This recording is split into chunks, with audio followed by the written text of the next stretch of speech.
Salut à tous, donc de retour sur la chaîne. Aujourd'hui on va parler d'un couteau assez spécial qui a été conçu pour le libre fighting et la self-défense. Donc c'est le Shinigami, voilà, qui a été conçu, donc fabriqué par Greg Moffat, un coutelier américain, en collaboration avec Scott Babb. Donc Scott Babb, c'est un gars, voilà, c'est un artiste martial de longue date. Il est fondateur de Libre Fighting. Voilà, il y a une page Instagram dédiée. On le trouve sur Facebook, on le trouve un petit peu partout. Il a travaillé avec des militaires, il fait des formations en sécurité. Voilà, il a formé des agents de terrain, enfin, et autres sur cette méthode de combat. Voilà, des États-Unis, aussi bien au Mexique, aussi, enfin. Voilà, c'est un grand nom dans ce domaine, c'est même le meilleur, je pense, à mon sens. Donc le Shinigami, voilà, je vous le montre d'un peu plus près. Tressage japonais, petit logo ici de Libre Fighting et le fameux éléphant de Greg Moffat. Ici, encoche pour les doigts, et ensuite ça vient naturellement en main. On est sur une prise inversée, donc comme un pical, mais ça ne va pas servir que dans ce domaine-là en fait. Voilà, en fait, ça rappelle un peu la forme des lames Chris, de Chris par exemple. Cet ergot-là, cette courbe, elle va être super intéressante comparée à d'autres lames qu'on peut trouver en pical qui offreront entre guillemets moins de possibilités. Voilà. Donc pour le couteau en lui-même, on va être sur un couteau donc sur le site qui est à 275 $. Voilà. À ça, il faut rajouter les frais de port et à ça, il faudra rajouter, pour ma part, ce que j'ai rajouté, 90 € de taxes de douane et je l'ai eu seulement un mois après. Hein, voilà, il a été bloqué un peu. Enfin bon, bref, pour le petit historique. Je vais vous le montrer d'un peu plus près. Voilà. Donc on va être sur un couteau de 19 cm au total, donc 9 cm de lame, 10 cm de manche, ce qui à mon sens est très bien et c'est bien équilibré. On va être sur une épaisseur, une bonne épaisseur, donc qui va apporter quelque chose de costaud. Il n'est pas lourd, par contre, j'ai plus son poids en tête, mais il n'est pas lourd. La pointe, vous voyez, la pointe, elle reste très perforante, mais très épaisse, donc ça limite les risques de casse aussi. On est sur du 4,2,3 en épaisseur. Voilà, on est vraiment sur quelque chose de très cool. C'est un acier AEBL. Donc l'AEBL à la base c'était un acier qui a été créé pour tout ce qui va être rasoir, ce genre de choses, coupe-chou pour certains. C'est un acier très dur, il a une bonne dureté, une bonne stabilité. Le tranchant, en fait, avec cet acier-là, les bords, voilà, ils ont une longue durée de vie avant de réaffûter. Donc ça, c'est plutôt cool. On est sur un acier inox, hein, bien sûr. Il est livré avec son petit étui en Kydex que je vais sortir là. Voilà. Tac. Hop. Étui Kydex qui était bien fini, bien fait. Il y a un petit peu de jeu, mais c'est pas négligeable, je trouve, parce que ici en fait, voilà, ça apporte, si certains veulent mettre un peu de grippe en plus ou quoi, ça va pouvoir s'écarter un peu et ça n'empêchera en rien le couteau de tenir. Et de toute façon, voilà, il tient très bien. Je mets ma main en dessous parce que je suis un peu en hauteur, donc même si j'ai déjà fait le test, on ne sait jamais si je le réenclenche mal ou quoi, j'ai pas envie que ça tombe. Donc il est livré aussi avec un traîneur en alu. Donc moi j'ai rajouté ça hein, sur le manche parce que sinon il est comme ça tout le long en couteau squelette. Et justement il y a deux petits trous ici pour pouvoir, je pense, rajouter de la corde ou autre. Donc ça c'est plutôt cool. Ensuite le seul petit hic que je reprocherais au traîneur, c'est qu'il aurait dû faire la même épaisseur que le couteau en lui-même.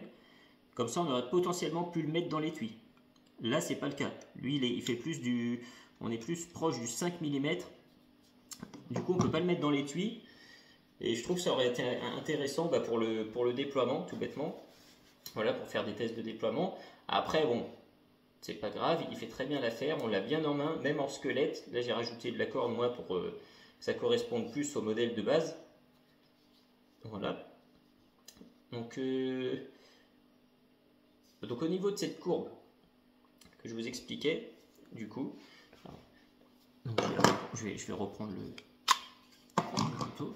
Ce qui est intéressant en fait, c'est que voilà, quand on va le sortir, hop, on va être directement ici, la courbe étant vers le haut, elle est directement par exemple dans l'axe de l'œil, et on va pouvoir reprendre le tranchant. En fait, ça permet de faire ça, vous voyez, directement ça, hop, impact, et ensuite on peut retrancher. Et tous les picales en fait ne sont pas faits pour ça, parce que bien souvent les picales ils sont comme ça et ils ont une forme un peu comme ceci, voilà, en S quoi. Ce qui fait que pour faire ce que je viens de dire, s'il est trop prononcé, ici on va être dans la courbe du pical, donc on ne pourra pas faire ça.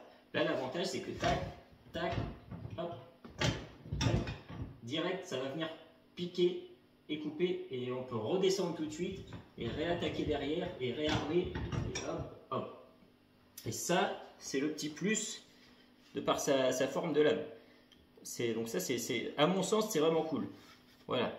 Après, c'est vraiment typé, on est vraiment sur de la self-défense. Faut pas compter dessus en EDC, hein, qu'on soit bien clair. Hein. C'est pas fait pour ça. Bien sûr, après, si je le prends comme ça, ou autre, je vais pouvoir ouvrir quand même une enveloppe, je vais pouvoir couper quelque chose, mais c'est pas fait pour ça.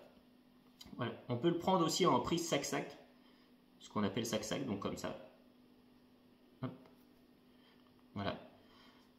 On va pouvoir malgré tout, si on tient très fermement, planter ou griffer du coup avec ça, avec ce bord-là, mais il est fait pour être pris en pic à glace. Voilà, il ne va pas être fait pour cette prise-là, mais malgré tout, elle reste possible. Parce qu'on aura une bonne force de pénétration, mais de par le manque de garde, voilà, parce qu'il n'y a pas de garde, ça sera...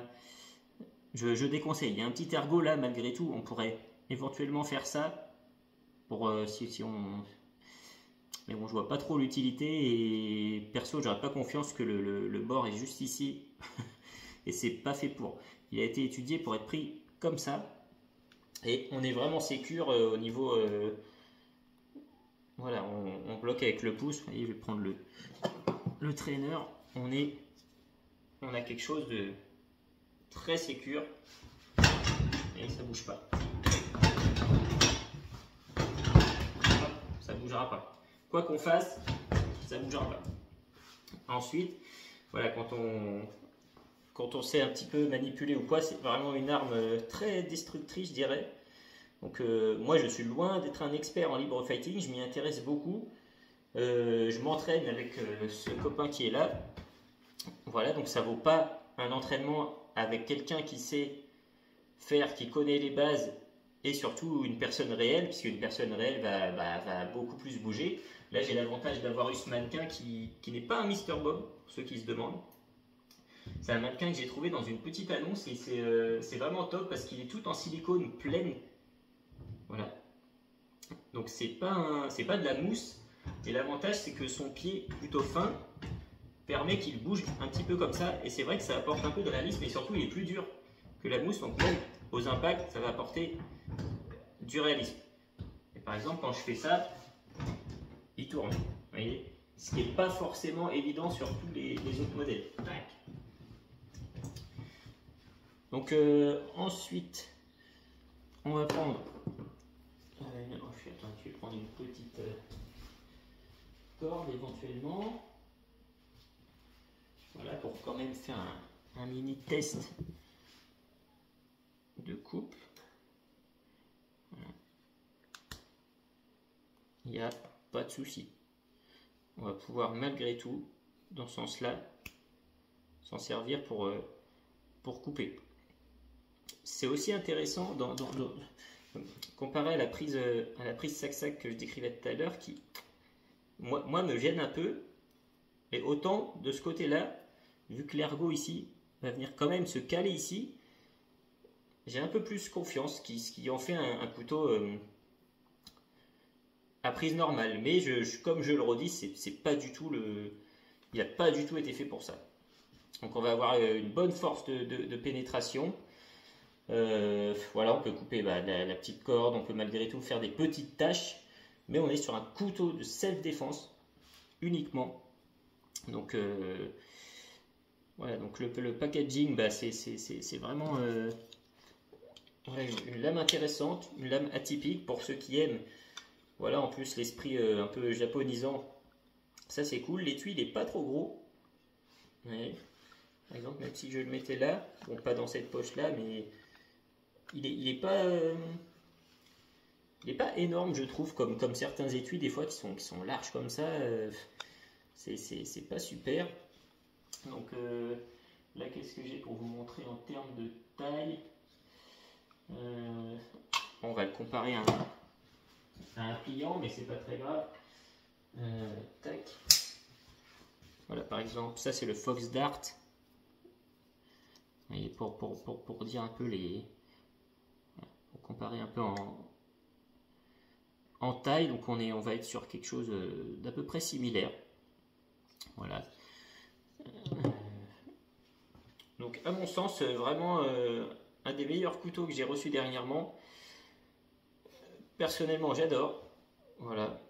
En plus, bon c'est comme je disais, c'est une lame très cool, atypique, qui a de la gueule et qui est surtout très fonctionnelle et assez dévastatrice dans le milieu de la self-défense. Après, bien sûr, vous allez dire pourquoi acheter ça puisqu'on ne peut pas le porter. Si certains ne sont pas au courant des lois sur les couteaux en France, je vous invite à aller regarder. La loi elle a bougé là-dessus, donc maintenant si on chope avec ça, avant déjà ça craignait, maintenant c'est 500 ou 800 euros d'amende et un casier. Voilà, je le dis pour ceux qui ne le savent pas.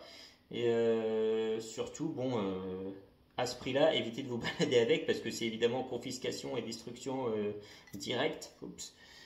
Et voilà, hein, ça craint, ça craint. Choisissez bien vos outils selon vos déplacements, ça je le rappelle, parce que ça sert à rien d'avoir le couteau de Rambo sur soi si on va à Paris, si on se fait attraper, on est mort. Voilà, un petit spike stylo, un petit G10 éventuellement, voilà, bien dissimulé, ça peut servir, ça peut le faire, une gazeuse, un truc comme ça, mais prenez pas n'importe quoi. Voilà, donc ce que je pouvais vous dire sur le Shinigami de chez Greg Moffat et Scott Babb. Voilà, une très belle collaboration, bien réussie.